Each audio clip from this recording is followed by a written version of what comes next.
Hello, this is Crystal Racing here with the report for the 2021 Azerbaijan Grand Prix at Baku. And Sergio Perez is your winner. I don't think many of us predicted Perez would win, to be honest, considering he qualified down in 8th yesterday. But in the chaos of Baku, the Mexican came through yet again to deliver the goods, because we all know when everyone loses his head, the cool-headed Mexican comes up trumps. And I've got to give Perez 9 out of 10. Got through the pack very quickly, got up to third very, very quickly, I may say. Then, of course, he sat behind Hamilton and Verstappen for most of the race.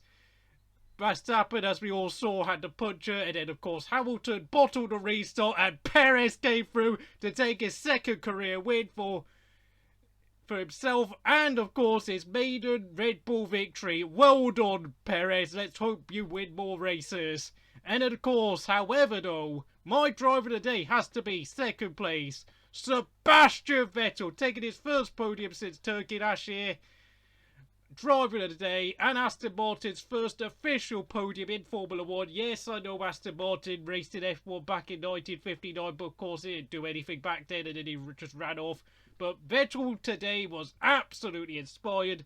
Missed out on Q3 by just a few thousandths of a second, but got aced the pit the strategy, banged in so many fastest laps, looked after the soft tyres so well, looked after the hard tyres even better. And boy oh boy, Vettel is bang back on form again. Third place, Pierre Gasly, 9 out of 10. Okay, I'm going to have to say I don't think his race was as impressive as the result suggested, but just like Perez and Vettel, he kept his head, he didn't make any big mistakes. Okay, yeah, I know he struggled to hold Leclerc off in the last 2 laps after the restart, but he kept his head and he takes his third career podium. I'm absolutely over the moon for Gasly. I'm so happy. He has been so on.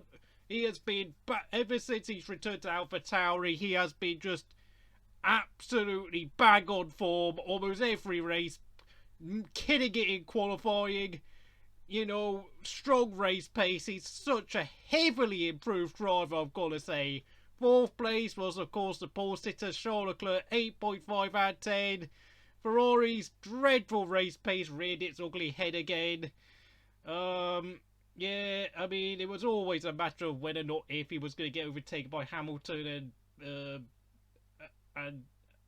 Verstappen and, of course, Perez. Although he did drop behind Vettel as well and Gasly, so hence why I can only give him 8.5 out of 10. He really should have finished 6th if it wasn't for the shenanigans to Max and Lewis, but, you know, Max sure can be pleased with himself, and of course I think he will be kicking himself for what he did at Monaco, where he really should have won if it wasn't for him crashing qualifying and then damaging his gearbox. 5th place, Lando Norris. This is a hard one to rate. I'll give him 8 out of 10. I was going to give him 7, but just like the top 4, he kept his head cool, he did what he had to do, and once again, another 10 points for McLaren from Lando Norris. He has well and truly come of age. I'm very happy for Lando because I have had doubts over him, but this season he is proving himself to be the real deal. 6th place, Fernando Alonso, finishing 6th in his 6th race back in Formula 1, 9 out of 10. Stunning restart and a great qualifying to boot. Okay, yeah, he struggled for a lot of the race. He was outside the top 10, actually, but thanks to all the drivers in front of him, he kept his head. He picked all the youngsters off in front of him, picked off Tsunoda, Sainz and Ricciardo to make a brilliant restart, to be honest, though. But before then, his race pace was not good, but he did it. But when the opportunity came begging, he absolutely smashed Tsunoda, Sainz and Ricciardo when he had to, and he did it. Well done, Fernando. Tsunoda, 8 out of 10, massive improvement, huge improvement, going to Q3 for the first time this season. Okay, yeah, I know he needed to use soft tyres to get through, but he did what he had to do, and his race pace was decent, he didn't make any mistakes, he didn't, okay, there was a little bit of crying on the radio, but nonetheless, very good performance for Tsunoda, and that's his best career finish so far, so he should be very pleased with himself. And hopefully this does some wonders for his mental state. 8th place is Carlos Sainz. 6.5 out of 10, made that horrible lock up after his pit stop, and then spent most of the race trying to recover positions. Qualifying 5th when Shaw got pole. Just an average weekend all round, to be honest, for Carlos. And I have to say, this weekend was a bit mediocre, considering he finished 2nd at Monaco. 9th place, Daniel Ricciardo. 6 out of 10.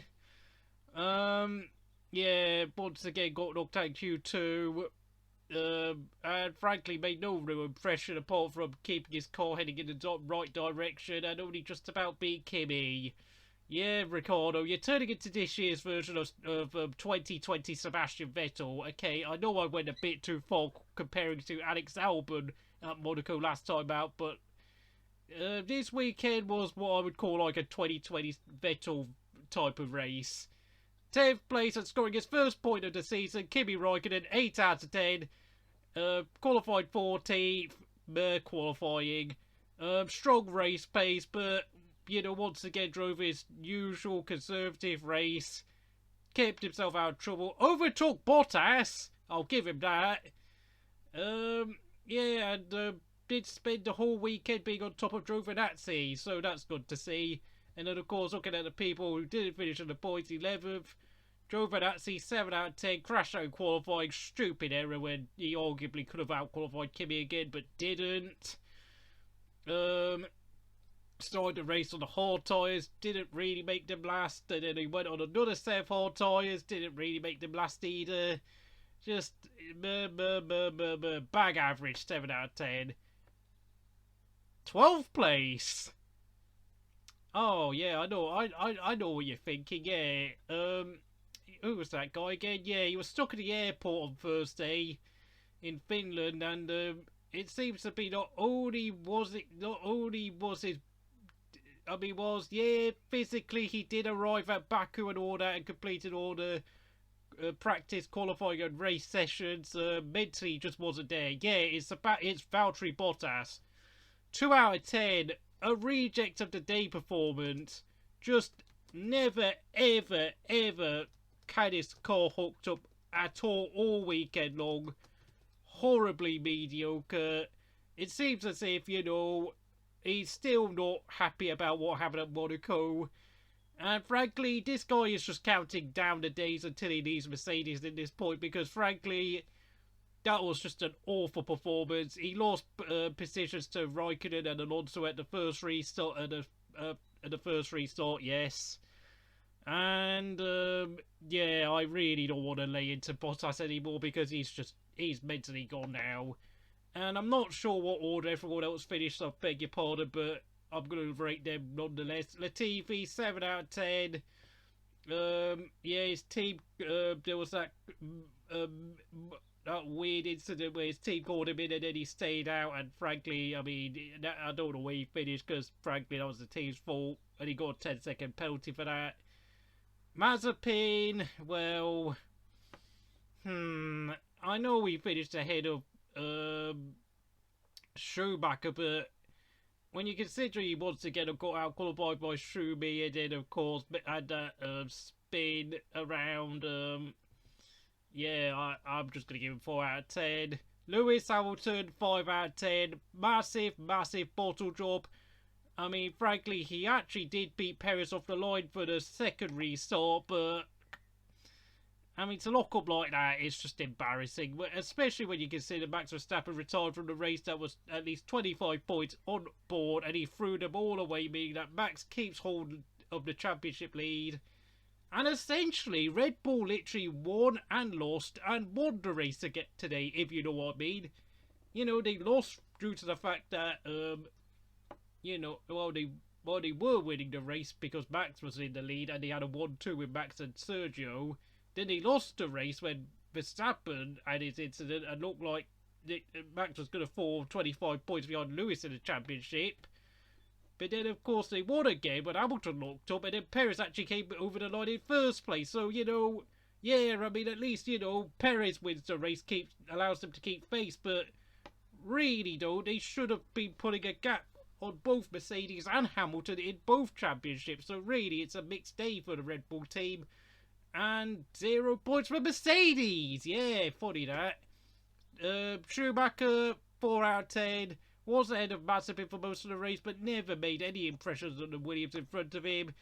And then he had that dreadful restart, and yeah, whatever, mate. I don't care. And then, of course, George Russell, 7 out of 10. Apparently pulled into the pits for the second restart. Don't know what happened there. So, yeah, unlucky. The retirees, Max Verstappen, 9.5 out of 10. Looked like he was going to win the race until that Pirelli tyre failure.